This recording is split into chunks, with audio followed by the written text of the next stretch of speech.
Hey guys, so let's talk about what is the number one essential thing in starting up your bookkeeping business. So, this is the one thing that if I could not have anything else and I was restarting my accounting and bookkeeping firm, like this is the number one thing I would have. So, I get asked this question a pretty good amount of time, especially from like newer students where they're like asking, they just joined the mentorship program. They're like, hey, like what's the number one thing? Like, what's the thing that separates us and me and your from your other students, right? Because most people when they're trying, they have a lot of little things they're trying to learn, but they don't really exactly know what's holding them back. So the one thing that we started including was success paths. So I've been taking my better students and really just kind of re-engineering like this is what they did first, this is what they did second, this is third, this is fourth, this is fifth, this is sixth, and seventh, right? So all the students when they first enter, you can actually see that it's a training module inside of the program, and it just lets you know exactly like what those things are. Now, just to kind of break that down for those of you who are not yet inside of the program, like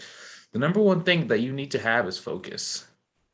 So focus is a very interesting thing, right? Because a lot of people, it's probably a very simple answer, right? But they don't really think about it. They're looking for like marketing, they're looking for like sales, they're looking for some sort of technique.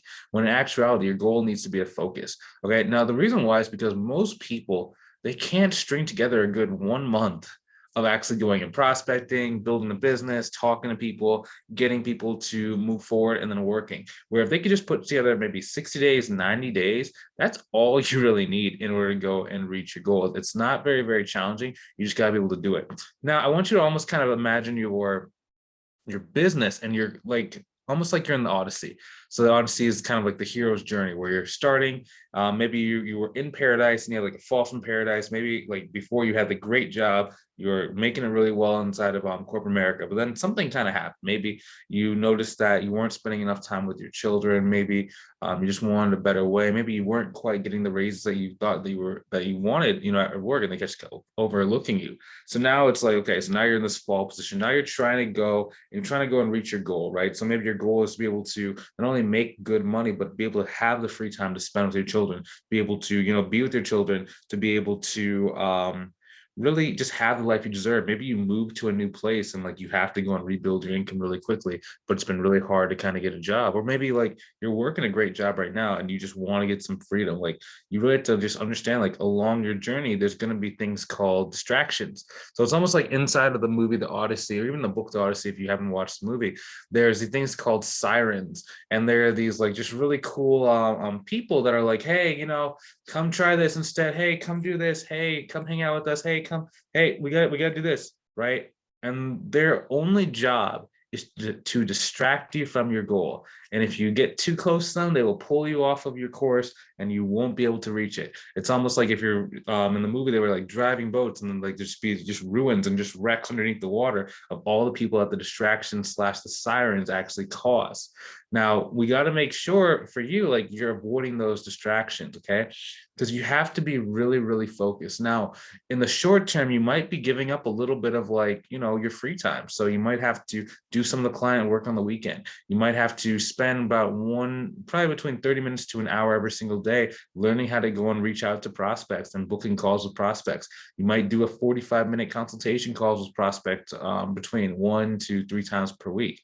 Okay, so that means that your time is going to get a little, taken away when you're first starting, right? And if your goal is just to, just have free time, you don't want to put any work in, I got to be honest, you're not going to get the business going and you're not going to get the free time.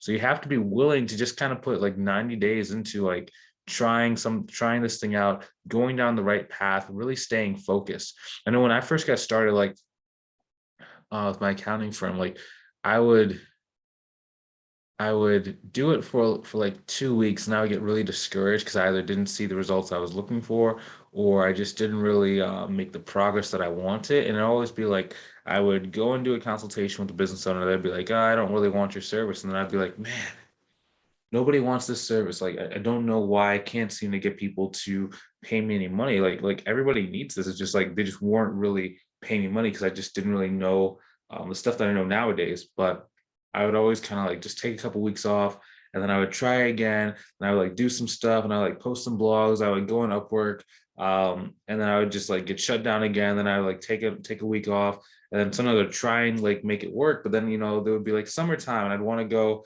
to the pool, or I want to go and just play like basketball. I'd want to go to like a salsa dance social, right? And there was all these like little distractions that were kind of slowing me down from reaching my goal. Where looking back, I still do that stuff. Like I do salsa dancing when it's not right now. It's like 20 degrees outside, so I can't go swimming or anything. But when it's warm out, there's a lot of cool distractions.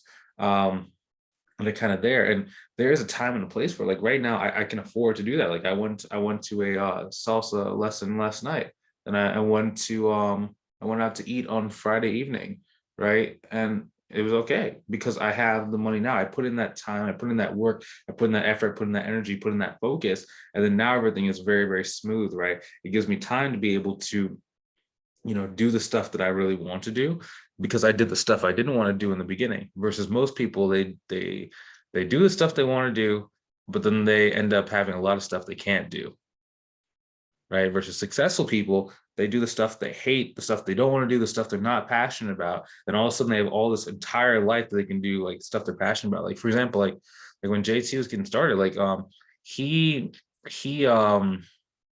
probably didn't like waking up an extra hour earlier before work so we can do some of his client work. He probably didn't like having to do consultation calls where people were saying no.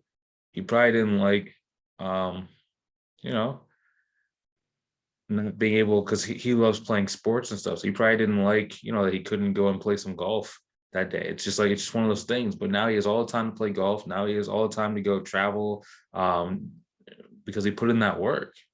You put in all that work in the beginning, and then now it's just pretty coasting and like smooth sailing.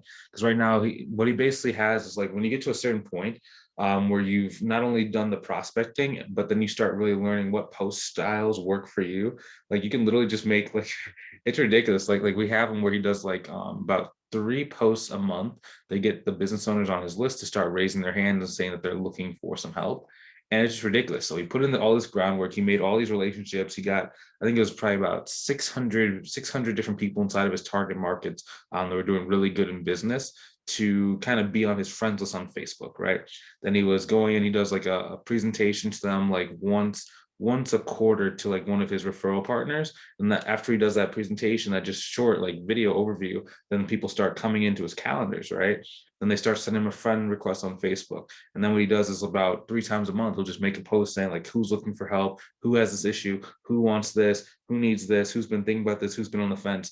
XYZ, just a bunch of different things like that. And then they raise their hand, right? And a lot of people, when they're first starting out, they see that progression. They see that people are getting their hands raised on posts, and then they try and emulate the same thing without going and putting in that groundwork that JT did in the beginning. And they're very confused, upset, and feel really betrayed when they make those same posts and they get no results, right? But it's because they didn't really know what is the groundwork, what are the things that you have to do before you can get people to start doing that. And the longer that you can kind of like look at that, put your blinders on, and keep focused on the exact same thing, the faster you'll be able to go and get results like that. The faster you'll be able to go and just make a post and you have 5-10 people saying that they want your help, saying they've been watching you for X amount of time, saying they've been hearing your results, and they really want to get started with you. Okay, so that's the number one thing. The number one most essential thing that you need when starting your bookkeeping business is you need focus. That's it. Everything else will take care of itself. Now, if you want to condense the amount of time it takes for you to go and reach your goal, in addition to having focus, it generally makes sense for you to go and walk along the side of someone who's been there before. So I created a private mentorship program for those of you who don't want to go through all the trial and error that most people go through. It's almost like you got to imagine like your business kind of like in the Bible, there was the Israelites and they were trying to go to the promised land. So in our case, you're the Israelites, your goal is the promised land. There's a lot of people that died along the way because they were trying to figure it out themselves. Instead, nowadays we have technology. I can take you up in this helicopter and carry you over really quickly and then drop you down to the promised land. So you don't have to go through all the struggle everyone else did. You can learn vicariously through my mistakes and through my other students' mistakes so that you can avoid those mistakes, hit your goal, and make sure you win. If you want some help, go ahead and click on the link down in the description below to book a call with me. On that call, we're just going to cover 3 things. Where are you now? What do you want in your life and your business? Third, if I think it can help, what does this look like? Like, what do you have to do? Are you willing to do this plan? If you're willing to do this plan, if you're willing to go and put in the work, this is the result that we're looking for you to get. And if it makes sense, you say, hey, I want to do this. We can onboard you right then and there, get you plugged in, get you all the stuff you need, and then get going. Okay, if that's you, I will see you on the call. If it's not you, you're not quite ready right now, that's okay too. We have a lot of great resources on this channel and this training to make sure you can progress in your career until the point where you're ready. Then we can just, again, helicopter, boom, go to your goals. I'll talk to you soon. I will see you inside of the next video. Have a great rest of your day.